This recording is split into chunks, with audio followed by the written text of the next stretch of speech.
It was supposed to be just another ordinary morning. Melissa had done this drive 100 times before. Same road, same turns, same quiet stretch leading toward the elementary school in Kentucky where she worked. But that morning, for no real reason at all, she decided to take the back roads instead.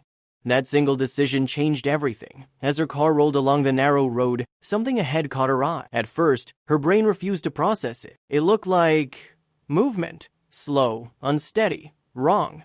Melissa slowed down. That's when she saw it. A black trash bag, walking, not rolling in the wind, not dragged by a car, walking, shifting from side to side, inching forward along the roadside. Her heart dropped. Instinctively, Melissa grabbed her phone and began recording. Not for social media, not for attention, but because her mind was racing through possibilities, and none of them were good. A dangerous animal, something injured, something alive that shouldn't have been there. Then the bag turned toward her. It moved closer. Melissa stopped the car. She knew opening it could be risky. Whatever was inside might lash out, might be scared, might be hurt. But walking away wasn't an option. She stepped out, her heart pounding, every sense on high alert. Slowly, carefully, she reached down and loosened the plastic.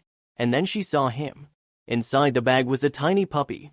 No blood, no injuries, just a small, trembling body, and the moment fresh air hit his face, his tail started wagging wildly. As if he knew, as if he understood that this nightmare was finally over. Melissa's knees nearly gave out. Someone had taken an innocent, helpless puppy, tied him up, and thrown him on the side of the road like garbage. The puppy wore a collar, but there were no tags, no papers, no explanation, just fear in his eyes and blind trust in the human who had opened the bag. Melissa wrapped him up, held him close, and drove straight to work still shaking. Later that day, overwhelmed with anger and disbelief, she posted the video online. "If this is your puppy, contact me," she wrote. "And if you're the person who put him in a trash bag and left him to die, you're sick." But this story wasn't about cruelty. Not anymore. Because that tiny puppy had just walked into a Dailydose life he never expected and a family that never knew they needed him. That evening, Melissa took the puppy straight to the vet. The verdict surprised everyone. He was no more than 8 weeks old, malnourished, shaken but miraculously healthy. No broken bones, no internal damage. Just a fragile little life that had been minutes, maybe hours, away from disappearing forever. Melissa didn't hesitate. She named him Hefty, a quiet reminder of the trash bag that failed to define his worth. When she brought him home, her sons froze in disbelief.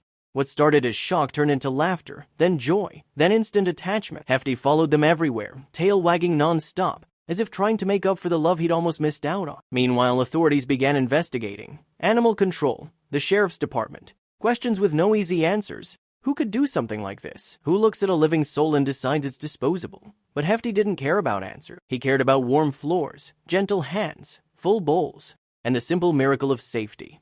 Days turned into weeks, weeks into a routine.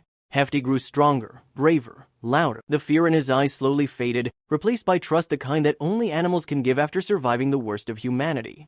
Melissa never planned on getting another dog that morning. She just chose a different road. And because of that choice, a life that should have ended in silence now echoes through her home with pause, laughter, and unconditional love. Sometimes, the smallest acts don't just save lives, they rewrite them.